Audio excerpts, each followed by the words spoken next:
सतयुग की है, जब हिरण्यकशिपु और हिरण्याक्ष जैसे भयानक राक्षस अपने अत्याचारों से चारों ओर अधर्म फैला रहे थे। और तब करुणा अवतार भगवान अपने भक्तों को प्रसन्न करने के लिए वराह रूप में प्रकट हुए और उन्होंने हिरण्याक्ष का वध कर दिया। अपने अनुज की हत्या से हिरण्यकशिपु अत्यधिक क्रोधित हो उठा और उसने भगवान श्री विष्णु से प्रतिशोध लेने का निश्चय कर लिया और इसीलिए ब्रह्मा जी की आराधना करने और परम शक्ति पाने के लिए मंदार पर्वत की ओर चल पड़ा। वहीं दूसरी ओर देवतागण हिरण्यकशिपु की गर्भवती स्त्री कयाधु का वध करने निकल पड़े, परंतु भगवान के शुद्ध भक्त श्री नारद मुनि ने देवतागणों से ये कहकर रोक दिया कि कयाधु के गर्भ में स्वयं भगवान के भक्त वास कर रहे हैं और देवताओं को उनसे कोई संकट नहीं होगा, बल्कि वो भक्त महाजन कहलाएगा और वो भगवान के प्रति प्रेम और अटूट विश्वास का उदाहरण बनेगा। ये कहकर उन्होंने देवता गणों को आश्वस्त किया और कयाधु को वो अपने साथ अपने आश्रम ले गए।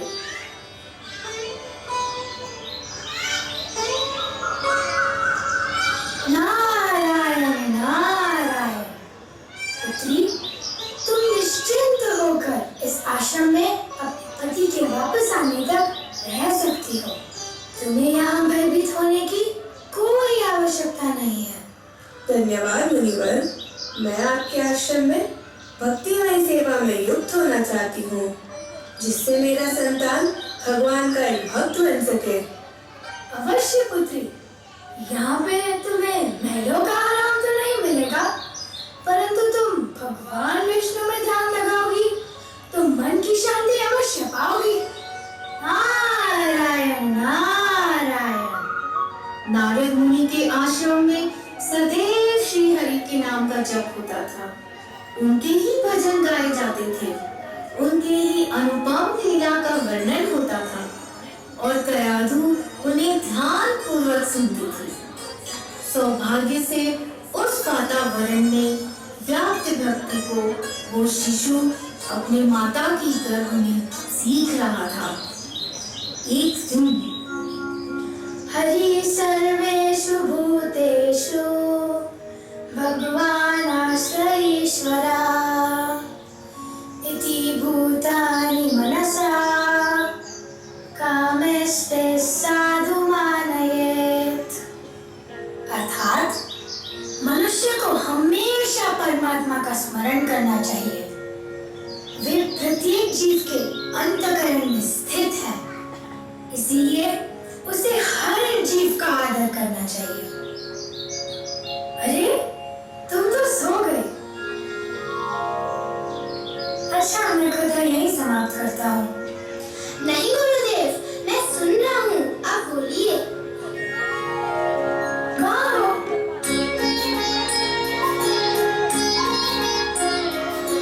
अच्छा, तुम कोई इसकी कल्पना भी नहीं कर सकता कि गर्भस्थ बालक ने मेरे शब्द सुने होंगे। हरि की लीला अपरंपार है।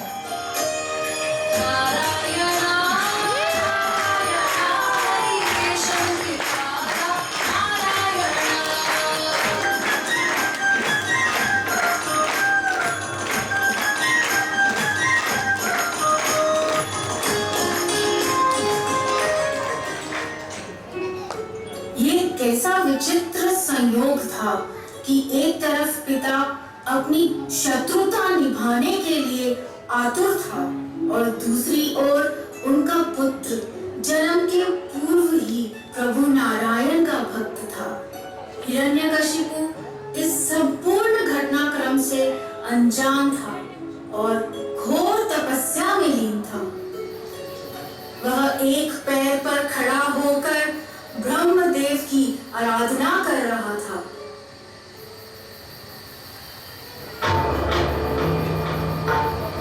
ओम ब्रह्मणे नमः। उसकी तपस्या दृढ़ उसका मंत्र उच्चारण समय के साथ साथ और भी प्रभावी होता गया। ओम ब्रह्मणे नमः। इस कठिन तपस्या के कारण हिरण्यकशिपु के सिर से एक प्रकार की अग्नि प्रज्वलित हो उठी। ओम ब्रह्मणे नमः।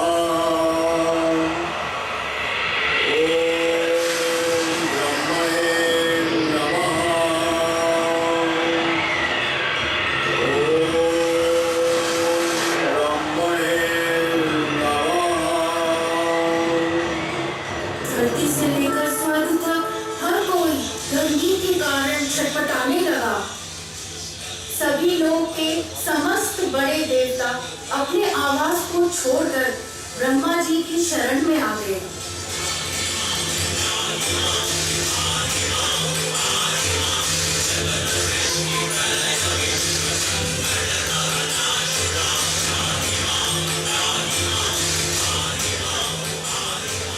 ब्रह्मा जी ने उन्हें आश्वासन दिया कि वे स्वयं हिरण्यकशिपु के इस कठिन तपस्या को रोकेंगे।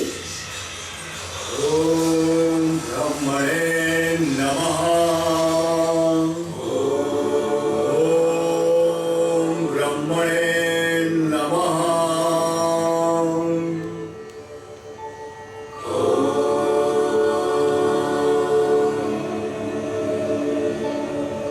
वत्स हिरण्यकशिपु, कल्याण हो। इस दैत्यराज हिरण्यकशिपु का प्रणाम स्वीकार कीजिए ब्रह्मदेव। हे कश्यप मुनि के पुत्र, मैं तुम्हारी तपस्या से अत्यंत प्रसन्न हूँ। कहो, क्या वरदान चाहिए? हे प्रभु, ये भक्त आपके केवल दर्शन से ही तृप्त हो गया है। अगर आप मेरी तपस्या से प्रसन्न हैं, तो आप मुझे अमरत्व का वरदान दीजिए प्रभु। अमरत्व का वरदान दीजिए। नहीं वत्स, अमरत्व का वरदान देने का अधिकार मुझे भी नहीं है। जीवन मरण प्रकृति के नियम है और मैं भी उनका उल्लंघन नहीं कर सकता। कुछ और वरदान मांगो वत्स। यदि मैं अमरत्व का वरदान नहीं प्राप्त कर सकता, तो मुझे ऐसा वरदान दीजिए कि मैं आपके बनाए हुए किसी भी प्राणी से मृत्यु प्राप्त ना कर सकूं। ना मनुष्य से, ना पशु से, ना दैत्य से, ना देवताओं से, ना भीतर, ना बाहर, ना रात, ना दिन, ना अस्त्र, ना शस्त्र, ना पृथ्वी, ना आकाश। आपकी बनाई हुई किसी भी चीज से मेरी मृत्यु संभव ना हो। मेरी मृत्यु संभव ना हो। मेरी मृत्यु संभव ना हो। हे दैत्यराज, जो वर आप मुझसे मांग रहे हो, वो दुर्लभ होने पर भी मैं आपको पूर्ण रूप से प्रदान करता हूँ। तथास्तु।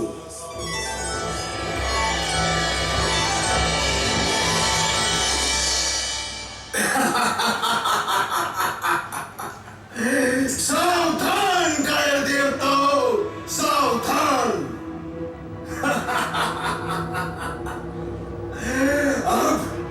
अब मैं एक अजय और अमर योद्धा हूं।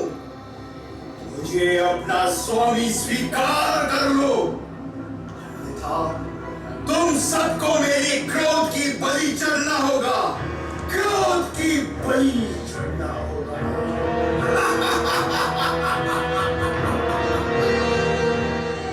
सैनिकों, जाओ, विष्णु के सभी मंदिरों को नष्ट कर दो।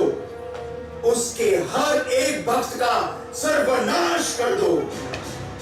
जहां कहीं भी गौ और ब्राह्मणों की सुरक्षा प्राप्त है तथा वेदों का अध्ययन होता है, स्थानों को तुम अग्नि लगाकर भस्म कर दो। केवल मेरा स्वामित्व को स्वीकार करने वालों को अभय दान दो। जाओ, आदेश का पालन करो, आदेश का पालन करो।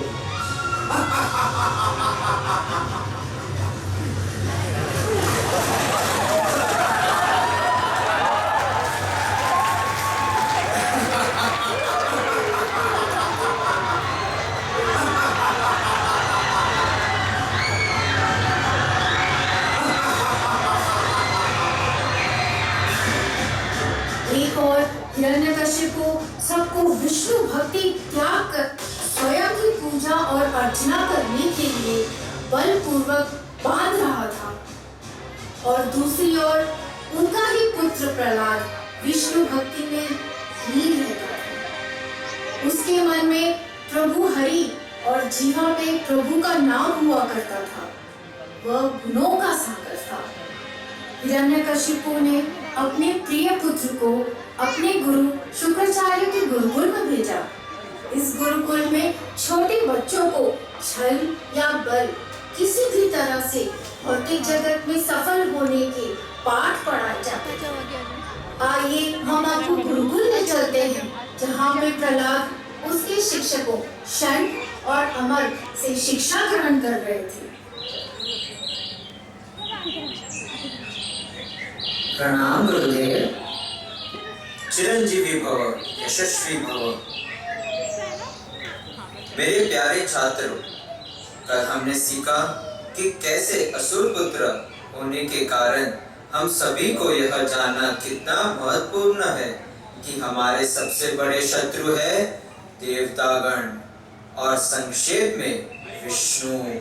आज हम इस भौतिक जगत में शक्तिशाली बनने के विभिन्न तरीके पर चर्चा करेंगे। पहला तरीका है कि ब्राह्मणों का विनाश। अगर ब्राह्मण नहीं रहेंगे तो कोई यज्ञ नहीं होगा, और इस तरह देवता यज्ञ से प्रसन्न न होने के कारण स्वतः ही दुर्बल हो जाएंगे। तो बताओ, अगर आपके सामने 5 ब्राह्मण हैं और मैंने एक ब्राह्मण को मार डाला तो कितने बचेंगे? एक भी नहीं। वो कैसे? दूसरे सबको हम मार देंगे। अति उत्तम, बहुत चतुर हो। इस तरह अमर और षंड अपने छात्रों को देवताओं, विष्णु और उनके भक्त की विरुद्ध तरह तरह की शिक्षा देते थे, परंतु भक्त प्रहलाद को उन शिक्षाओं में जरा भी रुचि नहीं थी। वह तो केवल अपने गुरु नारद मुनि की शिक्षा का अध्ययन करता और सदैव विष्णु भक्ति में लीन रहता था। एक दिन वह अपने पिता को मिलने महल में आया।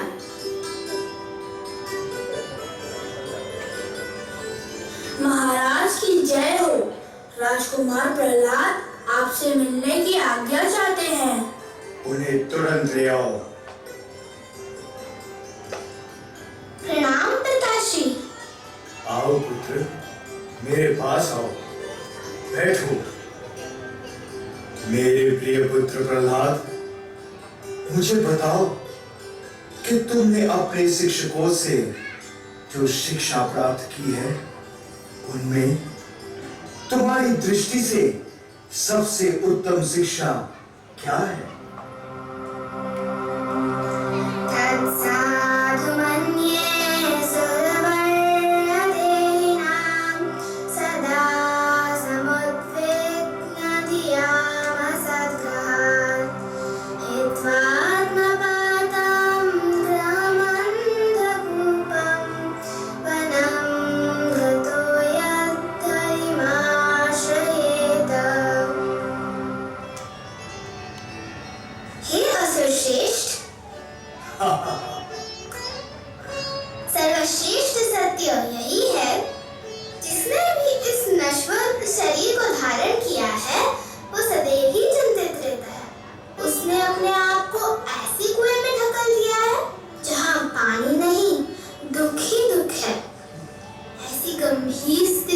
बचने के लिए इसे वन जाकर भगवान श्रीहरि का आश्रय लेना चाहिए। उसी में उसका कल्याण है। मेरे बालक के विचारों को मेरे शत्रु विष्णु और उसके भक्त ने दूषित कर दिया है। लगता है कि विष्णु भक्त वेश बदलकर हमारे सीमा में प्रवेश कर इस विष्णु भक्ति का प्रचार कर रहे हैं। सैनिकों, इस बालक के गुरुकुल में इसकी सुरक्षा का पूरा ध्यान रखो। छद्मवेश में घूमने वाले वैष्णव द्वारा उसकी बुद्धि भ्रष्ट ना हो, इसका तुम ख्याल रखो।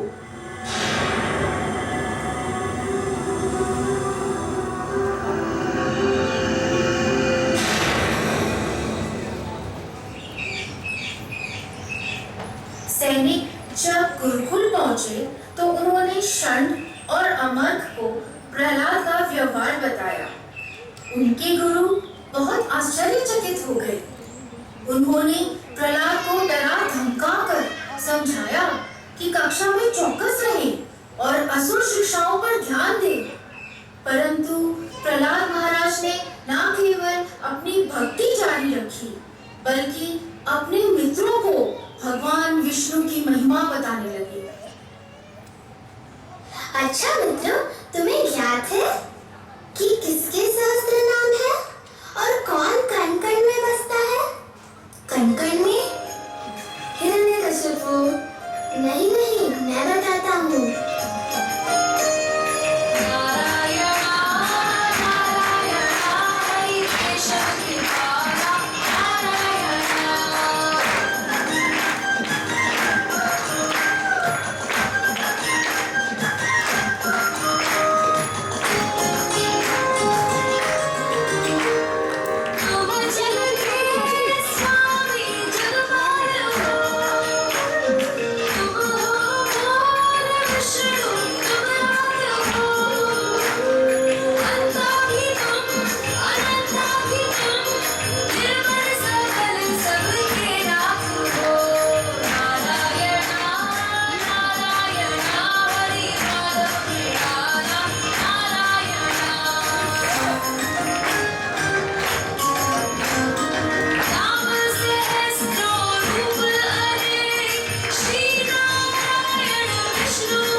इस सब से बेखबर उनके गुरु उन्हें शांति से बैठकर शिक्षा ग्रहण करते देख बहुत ही प्रसन्न हुए।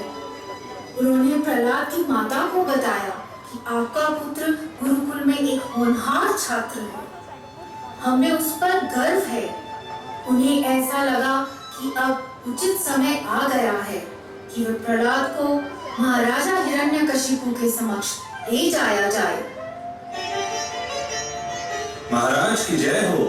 राजकुमार प्रहलाद और गुरुपुत्र षंड और अमर आपसे मिलने की आज्ञा चाहते हैं। उन्हें तुरंत ले आओ। हे परम पूज्य पिताश्री, आपके चरण में मेरा सादर प्रणाम अर्पित करता हूँ। आओ मेरे प्रिय पुत्र, आओ बैठो। इतने काल में तुमने तुम्हारे गुरु से बहुत सी शिक्षा प्राप्त की होगी। अब तुम उस सब में जिस शिक्षा को सर्वश्रेष्ठ समझते हो उसका वर्णन करो। श्रवणं कीर्तनं विष्णु स्मरणं पादसेवनम् अर्चनं वन्दनं दास्यं सख्यम् आत्मनिवेदनम् इति पुंसार्पिता विष्णु भक्तिश्चेनवलक्षणा क्रियेत भगवती अद्धा तन्मन्येधितमुत्तमम्।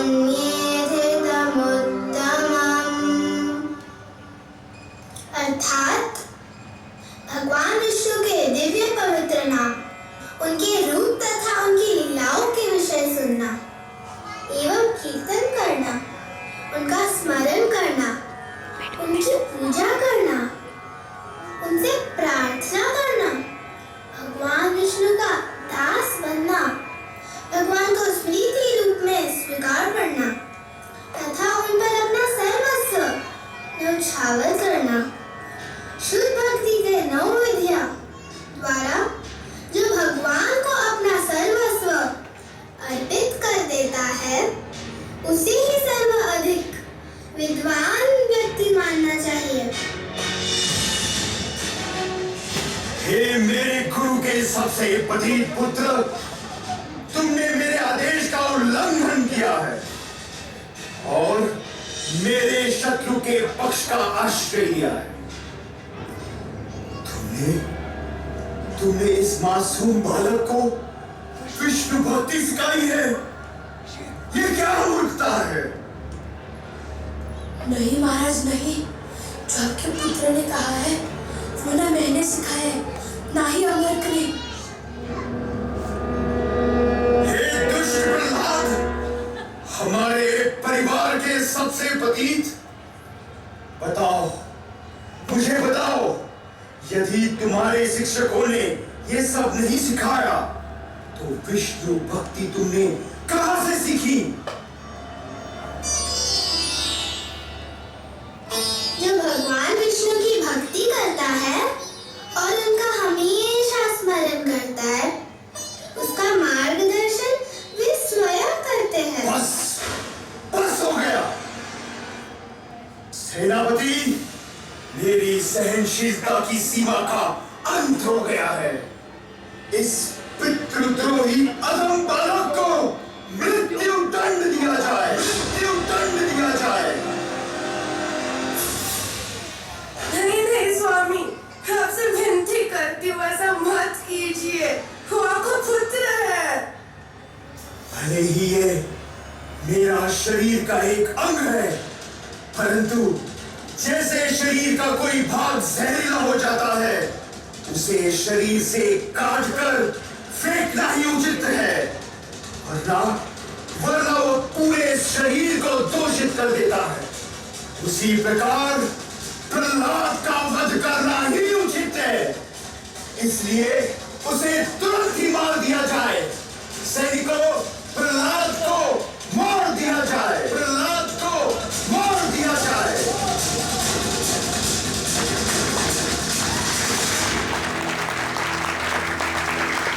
हिरण्यकशिपु के आदेश अनुसार सैनिकों ने उसकी वध करने का हर संभव प्रयास किया।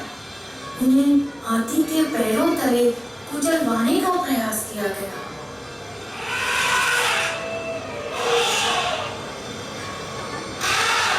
जहरीले सर्पों के बीच फेंका गया।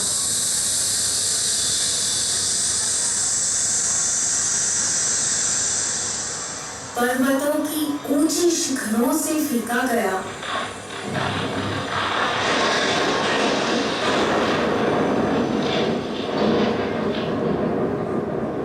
परंतु उसे मारने का हर प्रयास निष्फल गया।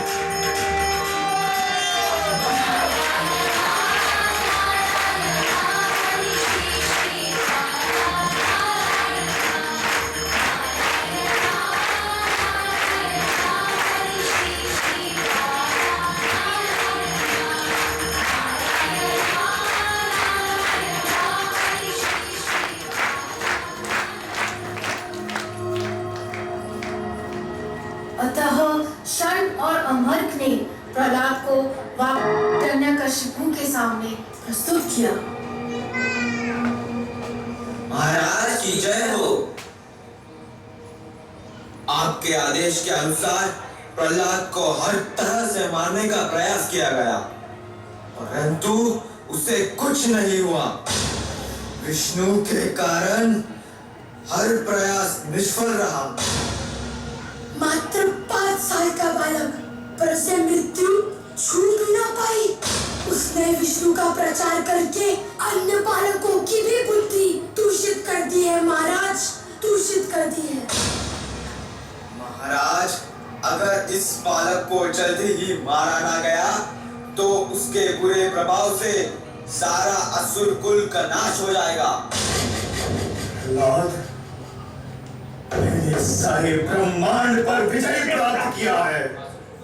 सारे देवी देवता भी मेरे भय से कांपते हैं। मेरी ये सारी शक्तियां तुम्हें भयभीत नहीं करती? बताओ प्रहलाद, बताओ, तुम्हें ये शक्तियां कहां से प्राप्त होती है? मेरे प्रिय पिता, मुझे मेरी सारी शक्तियाँ वहीं से मिलती है जहाँ से आपको मिलती है। भगवान श्री विष्णु की शक्ति के बिना तो इस संसार में एक पत्ता भी नहीं हिल सकता, क्योंकि वे सभी जगह है। विष्णु, विष्णु, बस करो ये विष्णु का नाम। दुष्ट, तुम मुझे सिखा रहे हो। अब मुझे यकीन हो गया है कि तुझे मेरे ही हाथों मरना होगा। हाँ, तुझे मेरे ही हाथों मरना होगा। मैं देखता हूं कि तेरा ये विष्णु तुझे कैसे बचाता है। कहाँ है विष्णु? कहाँ है? बता मुझे। भगवान श्री विष्णु इस सृष्टि के हर कण कण में है। क्या इस खंबे में भी है? जी हाँ, वे इस खंबे में भी है। यदि आज इस खंबे में है तेरे विष्णु, तो मैं देखता हूं कि तुझे ये कैसे बचाता है।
ये देख, ये न दिन है न रात, ये संध्या वेला है। ना तू घर के भीतर है ना बाहर, ना अस्त्र से ना शस्त्र से। ब्रह्मा की बनाई हुई किसी भी प्राणी से तेरी मृत्यु नहीं हो रही है।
हमारे नरसिंह देव बनाए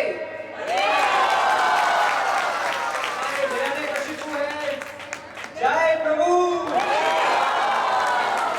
हमारे नारद मुनि है अक्षत। मैं सभी का इंट्रोडक्शन नहीं दूंगा क्योंकि बहुत समय चले जाएगा, लेकिन कुछ इंट्रोडक्शन मैं अवश्य देना चाहूंगा। इस ड्रामा के पीछे बहुत माता पिताओं का हाथ है, स्पेसिफिकली विजय राधिका माता जी, जिन्होंने सब कुछ बैकग्राउंड में पीछे सब कुछ। हमारे मेकअप आर्टिस्ट हैं सोनाली माता जी और शैलेश प्रभु जो अंदर हमारे बैठे हैं। जो विलन बनाया था हमारे मुकुंद प्रभु ने बनाया था। तो अगर आप अपने बच्चे को या आपको ड्रामा में पार्ट लेना है तो हमें किसी को भी हम संपर्क कर सकते हैं।